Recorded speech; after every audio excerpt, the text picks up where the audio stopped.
Hello, Kinder Kiddos. I have a Thanksgiving story for you.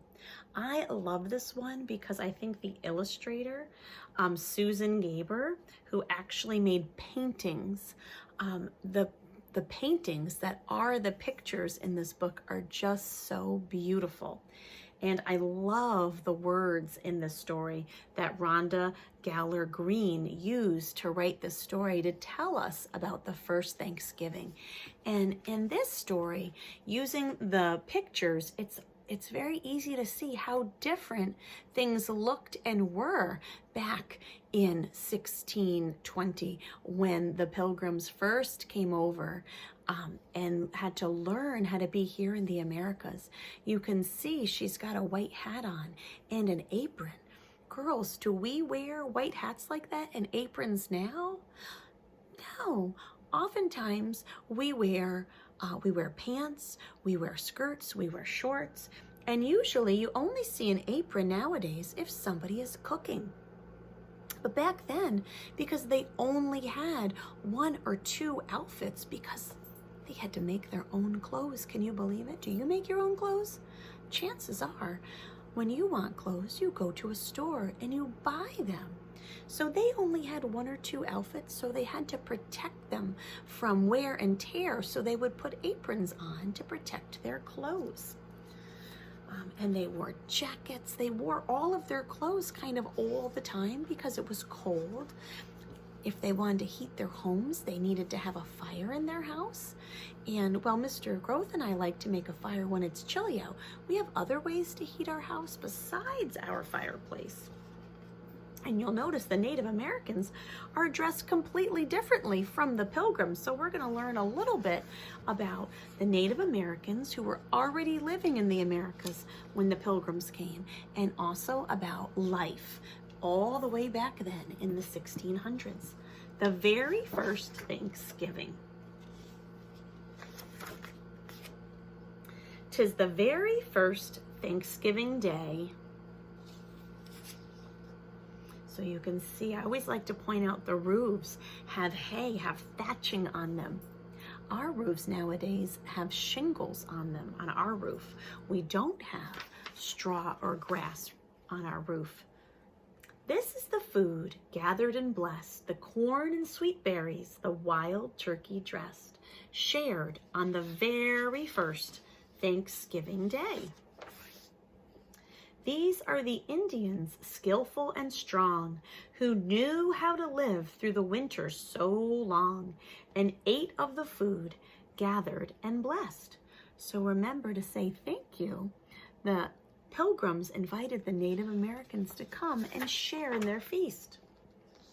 These are the Pilgrims who farmed the new land, who steadfastly labored and toiled by hand, and learned from the Indians, skillful and strong. So toiled is another word that means like worked really, really hard. And so we can see here they are learning how to use the fish with the seeds to plant the food to help fertilize it so it'll grow quicker. They had to dig in the ground to make the rows for the garden.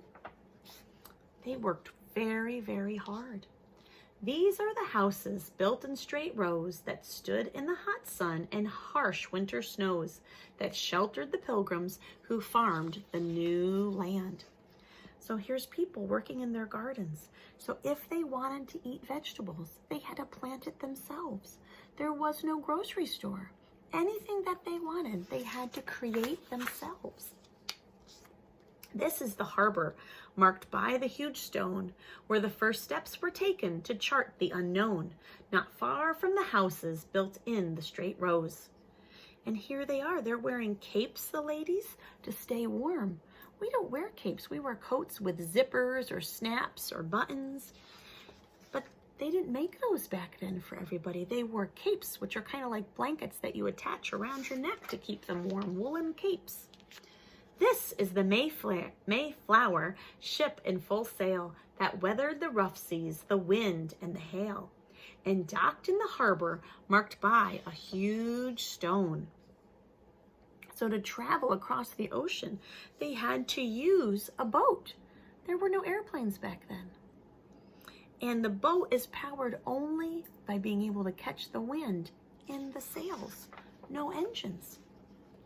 This is the ocean that would never end, that sometimes was foe and sometimes was friend, that carried the Mayflower ship in full sail. Can you see the boat in the picture? It's so tiny, and that's to show us that the ocean was so big. That's why it took 65 days to cross over from England.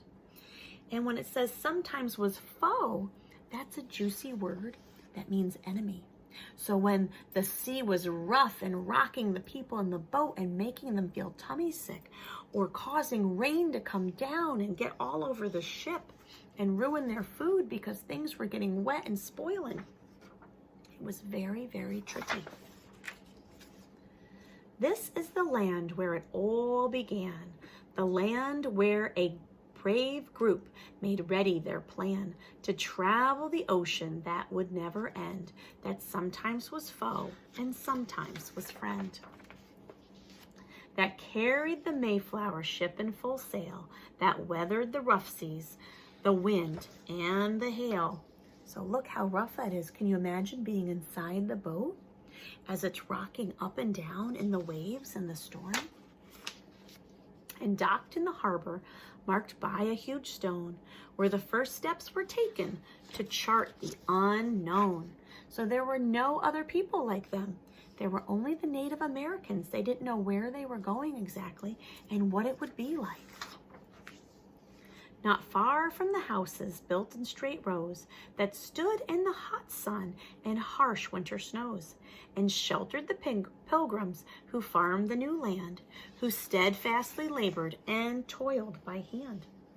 Look, the girl spilt berries and she's picking them up because nothing could be wasted.